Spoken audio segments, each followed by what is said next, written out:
இந்த பேச அழைக்கிறோம் சொன்னாலே ஒரு தயக்கமாக இருக்குது.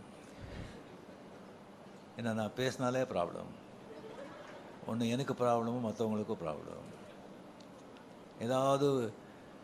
ஏதாவது வந்து கழுப்பிட்டே இருப்பாங்க, ஏதாவது பேசிகிட்டே இருப்பாங்க. நான் சும்மா இருந்தால் இவர் என்ன பேசவே மாட்டேங்கிறாங்க, வாயில் என்ன குலைக்கட்டே வச்சுருக்காரா அப்படின்னு சொல்லி கலாட்டா பண்ணுவாங்க, கிண்டல் பண்ணுவாங்க. பேசுனா இப்போ பேசு அப்படின்னு சொல்லுவாங்க. மற்றவங்க வந்து இவர் பேசாமல் இவர் பேசியிருக்கக்கூடாது அப்படின்னு சொல்லுவாங்க. ஸோ என்ன பண்ணுறது? ஸோ ரொம்ப நாள் கழித்து நான் தெரிஞ்சுக்கிட்டேன், நம்மளை பிடிக்காதவங்களுக்கு நம்ம என்ன செஞ்சாலும் எது பண்ணாலும் பிடிக்காது. நம்ம பிடிச்சவங்களுக்கு நம்ம என்ன செஞ்சாலும் எது பண்ணாலும் பிடிக்கும்னு நினைக்கிறது முட்டாள்தனம். ஜாக்கிரதையாக இருக்கணும். இந்த விழாவுக்கு வந்திருக்கிற கலைப்புலி தானு சார் அவர்களே, தமிழ்குமரன் அவர்களே, கண்ணன் அவர்களே, மதுரை செல்வம் அவர்களே, சிம்ரன்ஜி அண்ட் பத்திரிகை நண்பர்கள் அனைவருக்குமே என்னுடைய அன்பார்ந்த வணக்கங்கள். முக்கியமாக வந்து கமல்ஹாசன் சார் அவர்கள் அண்ட் அஸ்வத் மாரிமுத்து. கமல் சார் வந்து இப்போ சொன்னாங்க வந்து இந்த ஆஃபீஸ் ஓப்பனிங் அப்போவே வந்து டெரஸில் வந்துட்டு, ரஜினி இப்போ ஆஃபீஸ் பெருசாக ஸ்டார்ட் பண்ணிவிட்டேன், இந்த ராஜ்கமலுக்கு ஒரு படம் பண்ணணும் அப்படின்னு. சரி அப்படின்னு சொல்லி அதுக்கப்புறம் அவரும் பிஸி ஆகிட்டார், நானும் வந்து நான் பிஸி ஆகிட்டேன். ஸோ அதுக்கப்புறம் வந்து ஒரு சீரியஸாக சிவாஜிக்கு அப்புறமா வந்து பேசுகிற மாதிரி இருந்தது.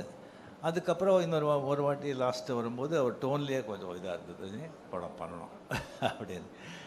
சரி சார் நம்ம பண்ணலாம் அப்படின்னு சொல்லிட்டு, இது வந்து டைரக்டர் வந்து ஆக்சுவலாக பார்த்திங்கன்னா அஸ்வத் மாரிமுத்து வந்து இது 4வது டைரக்டர். ஃபஸ்ட்டு நம்ம பண்ணும்போது ரவிக்குமார் ஃபிக்ஸ் பண்ணியிருந்தோம். சரி அது வந்து சரியாக திஸ்டிங் வரலன்னு சொல்லி அப்படியே வந்து இதாகிடுச்சு. அதுக்கப்புறம் நம்ம சுந்தர் சி சாருக்கு வந்து வேறு ஒரு படம் இருந்தது, கொஞ்சம் டிலே ஆகிட்ட மாதிரி இருந்தது. அதனால் நம்ம இது வந்து நான் விலகிக்கிறேன் சார், நம்ம அப்புறம் பண்ணிக்கலாம் அப்படின்னு சொல்லி இதாச்சு.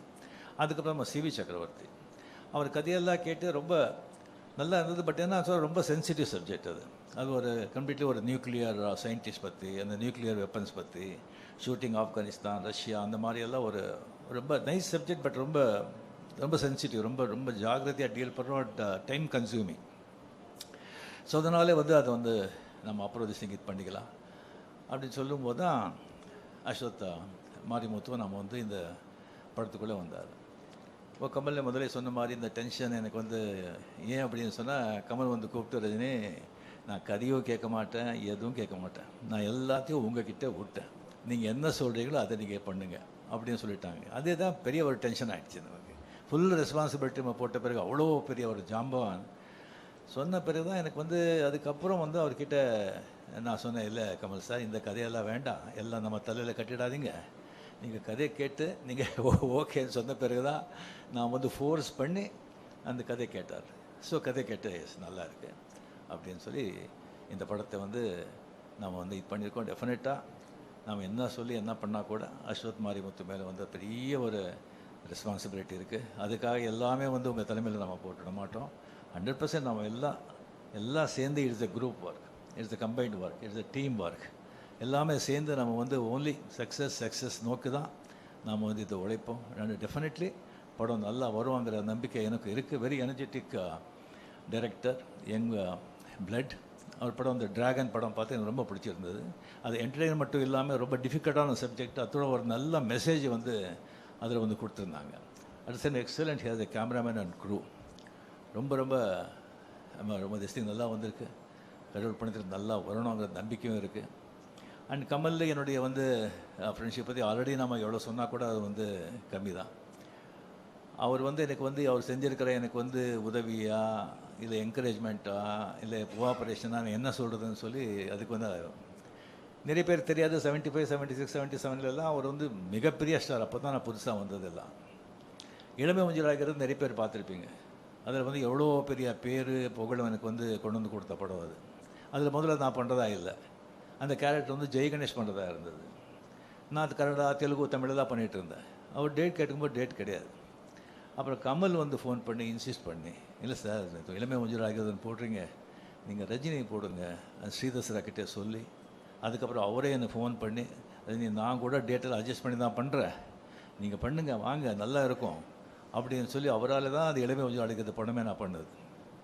அதில் ஒரு சீக்வன்ஸ் வருது, அது படம் பார்த்தவங்களுக்கு தெரியும். கமல் வருவாங்க, நான் இந்த பக்கம் நின்றுட்டு அவர் பேர் கூப்பிட்ற, கமல் இந்த பக்கம் பார்க்குறாரு, இங்கே இங்கே அப்படிங்கிற.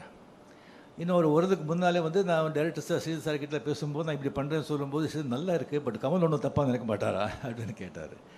இல்லை சார் டெஃபினட்டாக நினைக்க மாட்டாருன்னு. சரி பார்க்கலாம். சரி வந்து வந்தாங்க கமல், இப்படி வந்து நான் வந்து சொல்லிட்டு இங்கே இங்கே கமல் ரஜினி சூப்பர் அப்படின்னு சொன்னார். So Suriya sir we appreciated so much, எவ்வளோ அண்டர்ஸ்டாண்டிங் இருக்குது, ஸோ நைஸ் அப்படின்னு. ஸோ ஈவன் அந்த ஆடுபுலி ஆட்டம், அது படம் பார்த்தவங்களுக்கு தெரியும். வந்து ஒரு மோட்டர் பைக்கில் வந்து ஷேவ் பண்ணிகிட்டு இருப்போம். ஷேவ் பண்ணிகிட்டு இருக்கும்போது வந்து இன்ஸ்பெக்டர் வந்து இன்ஸ்பெக்டர் வந்து வந்துடுவான், போலீஸ் வந்துடுவோம். அப்படியே ஓடி போகும்போது அதுக்கப்புறம் வந்து பைக்கில் போகும்போது அப்படி ஷேவ் பண்ணிட்டு தானே இருந்தேன். சரி ஷூட் பண்ணும்போது சார் அந்த ஷேவ் பண்ணிவிட்டு நான் ஓட்டுறேன் அப்படின்னு சொல்லும்போது எஸ்பி முத்துராமன் ஷேவ் பண்ணிவிட்டு ஓட்டுறதா, ஐயோ என்ன இது, அதெல்லாம் வேண்டாம். அப்போ கமல் பக்கத்தில் இருந்தார், சார் நல்லாயிருக்கும் சார் அது, இதெல்லாம் புதுசு, அவர் புதுசு பண்ணால் நல்லாயிருக்கும், இந்த மாதிரி நான் சொல்லிகிட்டே போகலாம். அந்த மாதிரி ஒரு கமல் செஞ்ச அந்த உதவிக்கெல்லாம் என்கரேஜ்மெண்ட்டுக்கெல்லாம் வந்து அவருக்கு வந்து அது வந்து சொல்லிகிட்டே போகலாம் அது வந்து டெஃபினெட்லி. ஸோ இந்த படம் நாம் வந்து பண்ணுறது வந்து ராஜ்கமலில் எனக்கு அவ்வளோ சந்தோஷமாக இருக்குது, அவ்வளோ ரெஸ்பான்சிபிலிட்டியாக இருக்குது எனக்கு. அண்ட் இப்போவும் சொல்கிறேன், கமல் சார் அப்படியே விட்டுடாதீங்க, படத்தில் நீங்கள் பார்த்து அப்பப்போ வந்து உங்களுடைய நீங்களும் இன்வால்மெண்ட் இங்கே இருக்கணும். அண்ட் அந்த படம் டெஃபினெட்லி நல்லா வரும் அப்படிங்கிற நம்பிக்கை இருக்குது, நல்லா வரணும். அண்ட் உங்களுடைய பிளெஸிங்களால் நாளைக்கு வந்து படம் ஷூட்டிங் ஸ்டார்ட் ஆகுது. அண்டு சிம்ரன்ஜி கூட ஆஃப்டர் பேட்டை என்னுடைய பேர் வந்து ரொம்ப ஜனங்க லைக் பண்ணாங்க, அது ரொம்ப கம்மியாக இருக்குது அப்படின்னு நினச்சாங்க. ஸோ இந்த படத்தில் ஃபுல்லாக வந்துட்டு நல்ல சீன்ஸு அண்ட் நல்ல கேரக்டர்ஸ் அதெல்லாம் வந்து இருக்குது. நல்ல ஒரு அஸ்வத் சொன்ன மாதிரி நல்ல ஒரு என்டர்டெயின்மெண்ட்டோட ஒரு த்ரில்லர் இந்த படம் with Anis music. And last but not least Mahendran, அவரை பற்றி வந்து என்ன சொன்னாலும் எவ்வளோ சொன்னாலும் அது கம்மி தான் ஆகும். ஏன்னா கமல் சார் மாதிரி ஒரு ஆர்டிஸ்ட்டு, அவருக்கு வந்து அந்த மாதிரி ஒரு ரைட் ஆன் திஸ் திங் இல்லைன்னு சொன்னால் அது ரொம்ப கஷ்டம். ஏன்னா அவருடைய இதே வேறு, அவர் பணம் அது இதை பற்றியெல்லாம் அதெல்லாம் அவருக்கு சினிமா க்ரியேட்டிவிட்டி அதில் தான் அவர் வாழ்க்கையே. அதுக்கு வந்து கரெக்டாக வந்துட்டு அவர் போக்கில் விடாமல் கொஞ்சம் பிடிக்கிறதுக்கு மகேந்திரன் அந்த மாதிரி அவர் கிடைச்சது எனக்கு மிக சந்தோஷம். நன்றி, தேங்க்யூ.